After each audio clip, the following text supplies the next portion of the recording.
consumo de alcohol, de ser la primera causa de muerte en jóvenes, pasó a ser la segunda causa, solamente después del exceso de velocidad.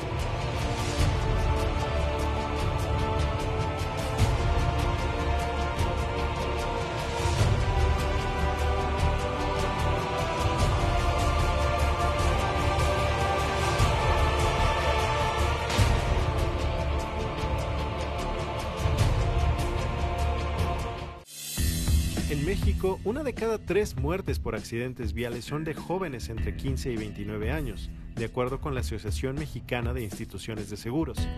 Quizá el caso más conocido es el que acaba de ocurrir apenas hace una semana.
Esta es la sala de control de operaciones de la Secretaría de Seguridad Pública Capitalina.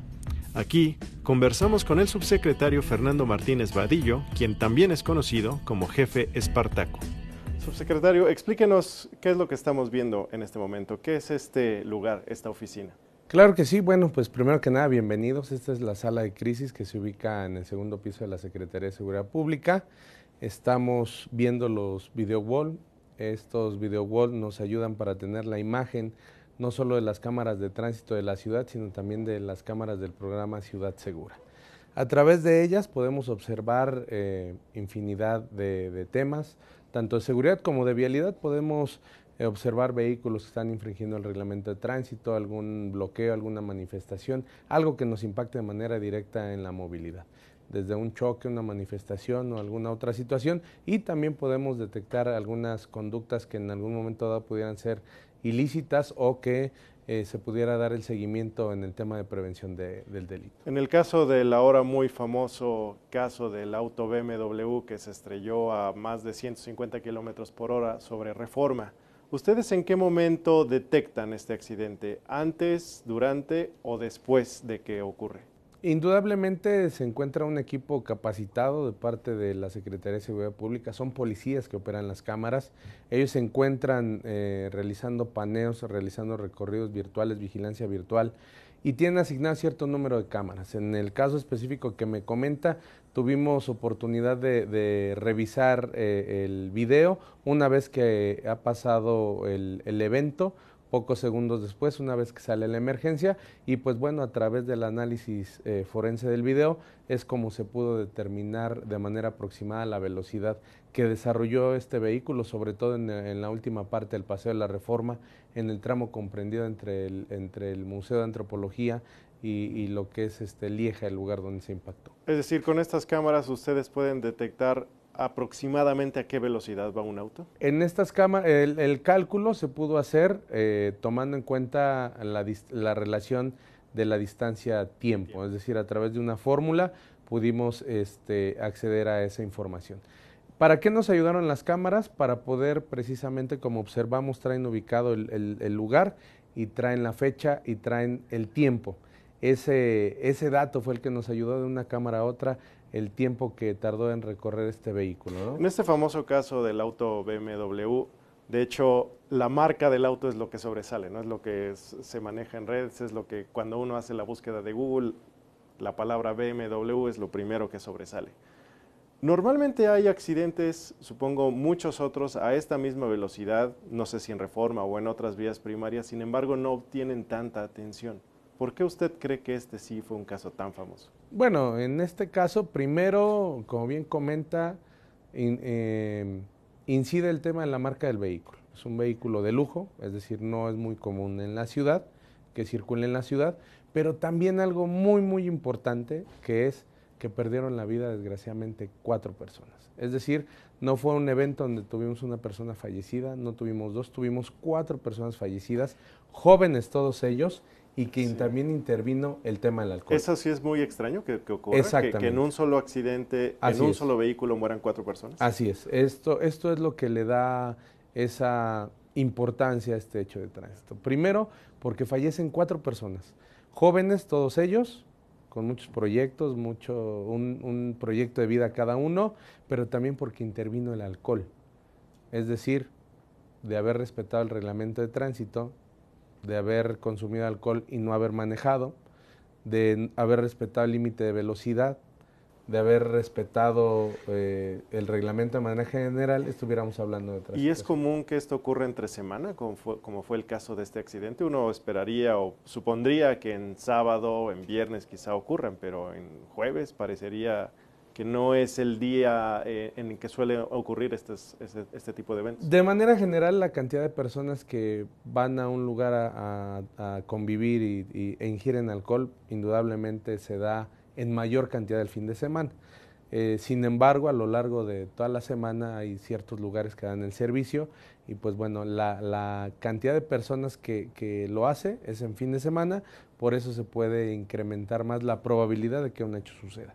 Pero no estamos exentos, ¿no? Y es el caso del que estamos platicando. ¿Tienen ustedes un cálculo de cuántas personas mueren a la semana por causa de manejar alcoholizados? No, a la semana no, sin embargo, a nivel anual tenemos que el consumo de alcohol, de ser la primera causa de muerte en jóvenes, pasó a ser la segunda causa, solamente después del exceso de velocidad, ¿no?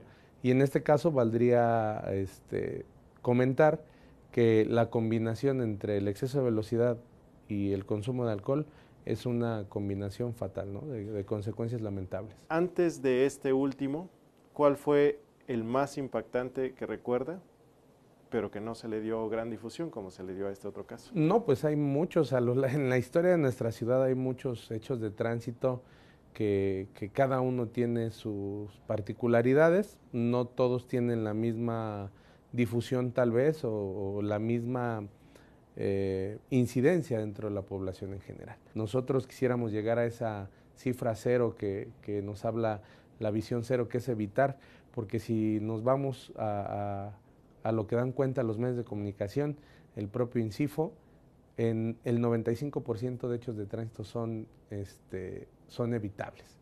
¿Sí? Si no es el exceso de velocidad, es el alcohol, es un distractor ahora con la telefonía celular, con la tecnología, es una vuelta prohibida, por eso las vueltas prohibidas se restringieron, porque el automovilista al dar la vuelta continua a la derecha o a la izquierda, voltea al otro lado por inercia a ver si pasa, y el peatón lo deja de lado, lo atropella y lo mató. Entonces, hacia allá vamos orientados. Ahorita son 70 y quisiéramos que este año fueran más todavía. Alan Rodríguez es reportero de la Nota Roja de El Gráfico. Sin embargo, pocas veces ha visto un accidente tan grave como el del BMW que se impactó con un poste sobre Avenida Reforma.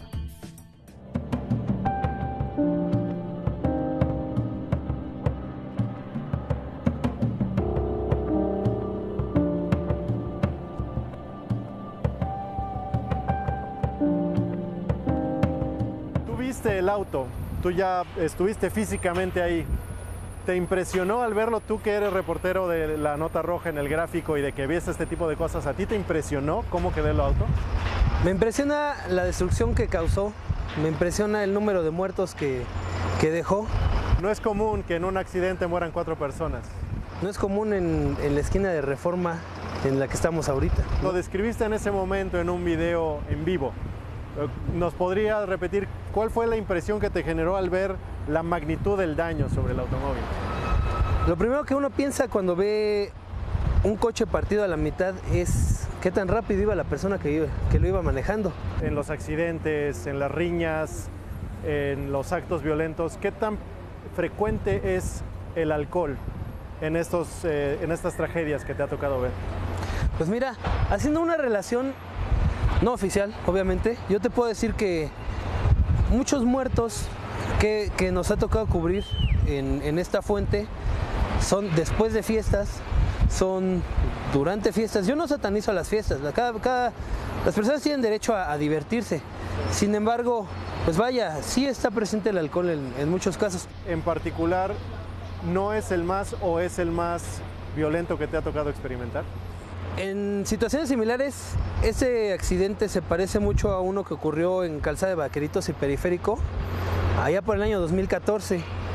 Es un coche, no recuerdo el modelo, pero venía a tal velocidad en la que tras chocar con el pilar de un puente vehicular, destroza el carro, lo destrozó por completo. Esta persona sale proyectada y deja una estela de, digamos, 100 metros de escombros, de destrucción, de piezas del carro y de partes. ¿A qué distancia termina el cuerpo en ese accidente el cuerpo del de donde ocurre el percance, el choque, a donde termina pues la persona, el difunto? Son como 100, 150 metros más o menos. ¿Tú ya estás acostumbrado a ver este tipo de eventos, a ver personas fallecidas, a ver autos destrozados? Sí, estoy acostumbrado, sí los veo, sí llego a ser un poco indiferente ante la situación. No es como las primeras veces, ¿no? Que llegas y no sé, probablemente imaginas el dolor de las personas. Gracias al triunfo de Donald Trump, las empresas que manejan los centros de detención de indocumentados en Estados Unidos crecieron más del 100% en la bolsa de valores. Esta es la industria del sueño americano roto. La industria de los centros de detención privados es tal vez la que ha recibido la mayor rentabilidad inmediata como resultado del discurso antiinmigrante de Donald Trump. Un día después de que Trump ganara la elección presidencial, 2 grandes corporaciones realizaban un alza de 43 y 21% de sus acciones respectivamente. A la fecha, han incrementado estas acciones en más de 100%. En los últimos 15 años, la detención de personas que no son ciudadanas estadounidenses ha sido puesta sobre todo en manos de las prisiones privadas. 6 de cada 10 migrantes detenidos han estado en una prisión operada por CoreCivic o GEO. Ambas corporaciones reciben ingresos superiores a los $3,000 millones al año, que provienen del dinero de los contribuyentes. Aileen, estos centros de detención que ahora en México los vemos y nos sentimos indignados a partir de Trump, en realidad existen desde hace mucho tiempo, ¿no? Sí, son centros de detención que han estado ahí por muchos años. Yo te diría que casi tantos como lleva la aplicación de la ley en materia de migración, ¿no? Por lo menos desde los atentados del 11 de septiembre de 2001 hacia acá, que hubo un reforzamiento de la política de seguridad fronteriza, ha habido un incremento en el número de estos centros de detención. A partir de ahí es cuando se empiezan a ampliar las concesiones a las empresas privadas para que manejen estos centros de detención. Y bueno, también hemos visto aumentar el número de detenidos, ¿no? Esto muy notablemente en los gobiernos de Bush y Obama. En estos últimos años, ¿has visto tú, o incluso en estos últimos meses, has visto tú o organizaciones civiles han reportado una mayor dureza, no solo un mayor incremento en el número de cárceles, sino una mayor dureza en el trato a los migrantes? Bueno, déjame decirte que en meses recientes ha bajado el número de detenidos. Bajó el número de detenidos porque ha bajado el número de arrestos. Si recuerdas, Barack Obama, que es el presidente que más deportaciones ha hecho, a veces se nos olvida un poco eso, hablamos de la maquinaria de deportación de Trump, pero Trump no ha puesto ninguna maquinaria, es la que creó Obama. que la aplicó muy duramente. Hubo años de 400,000 deportados al año, 1,000 deportados diarios de Estados Unidos a México durante la administración de Obama, y Trump pues únicamente está usando esa maquinaria que ya existía. ¿Qué es lo peor, Aileen, que has visto en estos centros de detención? Bueno, mira, hay muchísimas historias de gente que ha estado ahí, hay muchas evidencias y por eso hay una gran cantidad de demandas que han procedido, pero yo creo que lo que es muy relevante aquí es que estas prisiones están haciendo dinero con el hecho de tener detenidos que no son culpables de nada.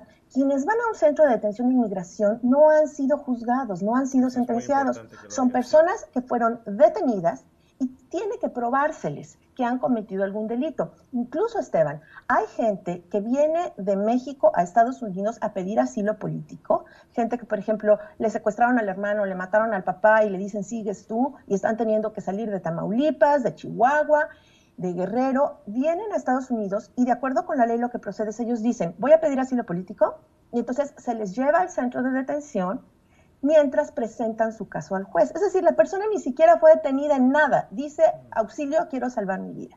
Y lo que está pasando es que se están quedando las personas esperando para ver un juez en esos centros de detención por meses e incluso años. Y con cada día que están en esos centros de detención, la empresa que maneja el centro gana dinero. $123 por cada detenido, por cada día, solamente por tenerlos ahí esperando una cita con un juez. Déjame decirte que las ocasiones que yo he estado dentro de estos centros de detención he ido a hacer visita familiar, ¿no? Es decir, contacto a las familias que están afuera y entramos porque son centros que no permiten el acceso a la prensa. Bueno, de entrada, te dicen que no puedes decirle ni cárcel, ni prisión, ni reclusorio, porque quienes están ahí adentro no han sido juzgados. Entonces, no es una cárcel, es un centro de detención.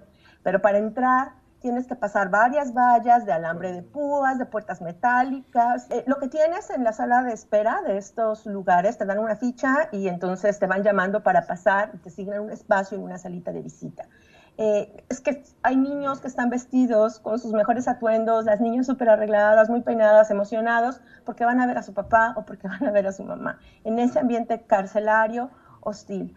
Es tan represivo que el área de visitas tiene unas como mesas con una banca de un lado y una banca del otro. No te puedes sentar del lado del detenido, te tienes que sentar del otro lado. Es decir, ni siquiera te puedes sentar junto a la persona a la que vas a ver. Un abrazo cuando llegas, un abrazo cuando te vas, a los ojos del cuidador, policía. Y recordar que estas personas no han cometido un delito, no se les ha comprobado un delito. Están solamente en detención en espera de ver a un juez.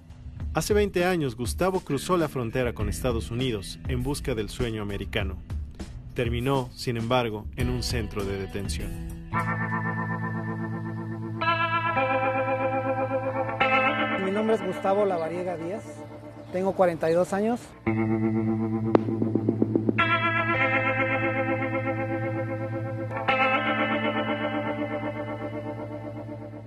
Estuve viviendo por 17 años en el estado de Washington, condado de Walla Walla. Ahí fue cuando estuve preso por parte de migración. Fue una infracción de tráfico, no tenía licencia, no tenía aseguranza y me dieron mi multa, pero también como no traía ninguna identificación, me trasladaron a la cárcel del condado. Estuve detenido prácticamente unas 2 días en lo que llegaba migración por mí. Yo llegué a la cárcel del condado y pues yo pensaba que iba a salir con una multa, pero me salen con la sorpresa de que tengo una llamada y es migración. Desde ese momento quedo en manos con migración. Soy un preso federal de migración y voy a estar custodiado por ellos. Fui a una corte con el juez, entonces me dio mi sentencia de 23 meses. ¿Por qué delito? Por el reentre, porque ya había estado en Estados Unidos y volví a regresar. Supuestamente no debía de estar yo en Estados Unidos. Estuve en el condado de Walla Walla, de ahí me trasladaron al condado de Yakima. Del condado de Yakima me mandaron a Las Vegas, Pahrump, Nevada. De Las Vegas me movieron a Lovejoy, Atlanta. De Lovejoy, Atlanta me llevaron a Oklahoma. De Oklahoma me llevaron a Folkston, Georgia, y de Folkston, Georgia, que fue donde terminé mi tiempo, los 23 meses, de ahí me llevaron a Otero, Nuevo México, es un centro de detención. Finalmente salí deportado el 11 de octubre del 2016. Hay discriminación por parte de los guardias, hay discriminación por parte de los propios inmates, hay grupos, divisiones, hay gangas, pero básicamente todos son hispanos. Lo que distingue esto es que son cubanos y haitianos, venezolanos, jamaiquinos, mexicanos, salvadoreños. Entonces, muchas veces el médico no hace caso, mucha gente se muere en centros de detención por falta de atención médica. Tuve una operación, me quitaron empecé a sufrir de piedras en la vesícula, se me llenó de piedras, una piedra tapó mi riñón y de ahí se me inflamaban todos mis intestinos y era un dolor intenso que a veces me daban nada más aspirinas y agua. Esto lo viví 4 meses hasta que pues ya mi piel era amarilla, mis ojos eran amarillos, me daban un montón de resultados, me decían que tenía SIDA y que muchas cosas, pero al final de cuentas era mi vesícula, porque es humillación tras humillación, te desnudan y se están 2 o 3 guardias y se ríen y voltéate y agáchate y ábrete y es una situación muy denigrante para todos lados. Estás esposado de pies y manos, quieres ir en el avión, en el camión, si quieres usar el baño lo tienes que hacer esposado.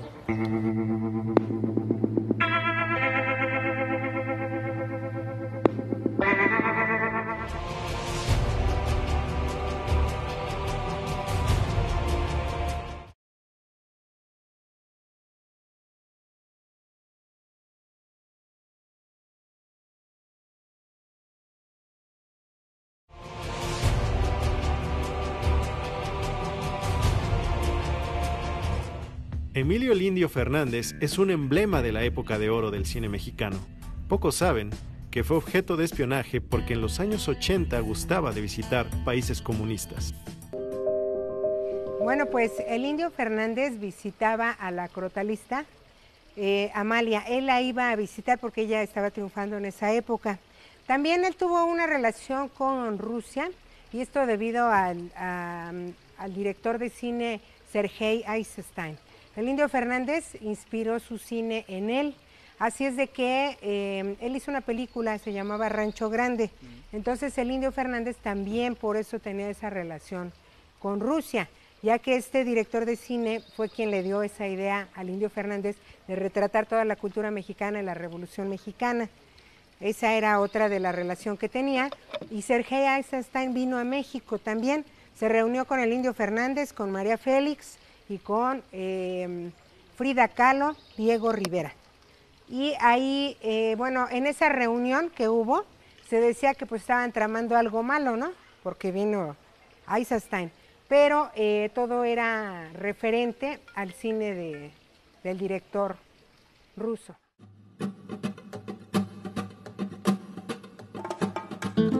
Bueno, hay varias cuestiones, ¿no? Él viajó a filmar la película de José Martí en 1953, La Rosa Blanca, y allá conoce a su esposa, a la cubana Gladys Fernández.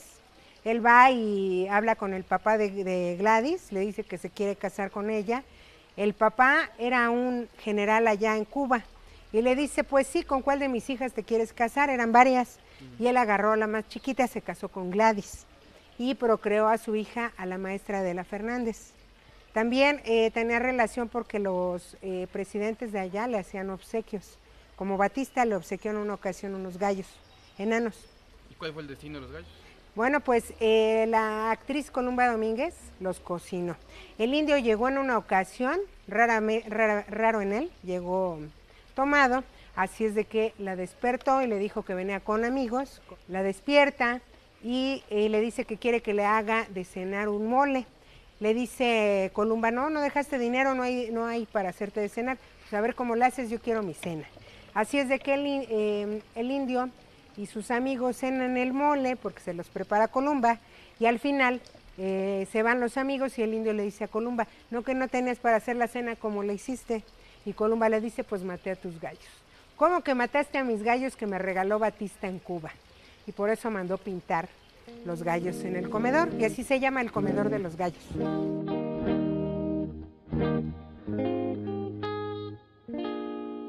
Para él era la idea de que el campesino fuera muy importante, más que los terratenientes. Él odiaba a los terratenientes porque decía que eran unos abusivos de la inocencia del indígena. Así es de que él en sus películas pues siempre resaltaba esta parte negativa de los terratenientes y ese gran corazón que tenían los indígenas. Él siempre apoyaba las tradiciones mexicanas en sus películas, las retrataba.